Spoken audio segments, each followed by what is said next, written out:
Mësimdhënësit dhe zyrtarët policor janë ata të cilët janë dënuar më shumë për veprën penale ke trajtim gjatë ushtrimit të detyrës zyrtare ose autorizimeve publike në bazë të aktgjykimeve të publikuara në vitin 2025. Nga 13 aktgjykimet në faqen e Këshillit Gjyqësor për vitin 2025, 9 ishin për mësimdhënës, 1 për drejtar shkolle, ndërsa 3 aktgjykime me 7 zyrtar policor kishin të bënin me keqtrajtim. Prej tyre në 4 raste mësimdhënësit janë liruar ose janë dënuar me burgim me kusht. Keqtrajtimi gjatë detyrës zyrtare ndaj fëmijëve në bazë të kodit penal dënohet nga 6 muaj deri në 5 vjet burgim. Megjithatë, dënimi më i lartë i shqiptuar nga 5 rastet e dënuara me gjob ishte me 3.000 euro ndaj mësimdhënësit të vënshëm në Krusht të Prizrenit. Kryetari i Sindikatës së Bashkuar të Arsimit, pavarësisht këtyre statistikave, nuk beson se ka më së shumti raste dhune për mësimdhënësit.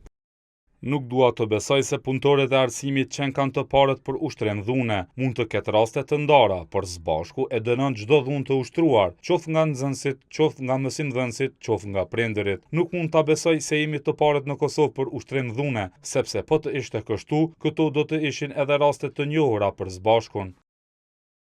Alban Muriqi, drejtori i Institutit për Avokimin e Politikave Korrektuese, vlerëson se mësimdhënësit janë më lehtë të ndëshkueshëm se sa policët.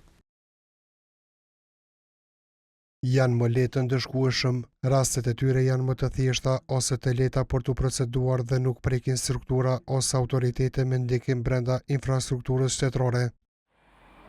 Sipas tij, institucionet duhet të punojnë shumë në mënyrë që të luftohet mos ndëshkimi i keqtrajtimit.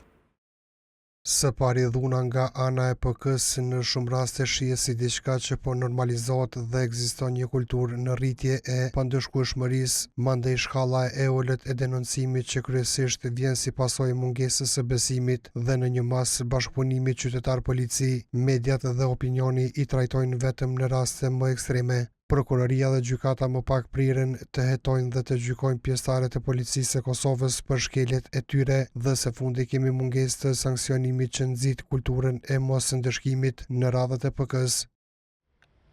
E të dënuar me burgim gjatë 2025-s janë 3 policët nga Shtimja, Adnan Ramadani, Afrim Rexhepi dhe Mehmet Beqaj, të cilive ju volos dënimi me nga 1 vjet burg edhe nga Gjykata Supreme.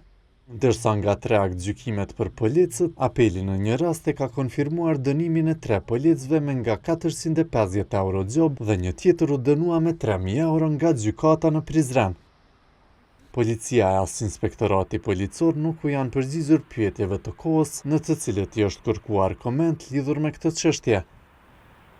Gjatë vitit 2025, IPK-ja i ka quar 110 kallëzime penale në prokurori e një pjesë e tyre ka qenë për keqtrajtim.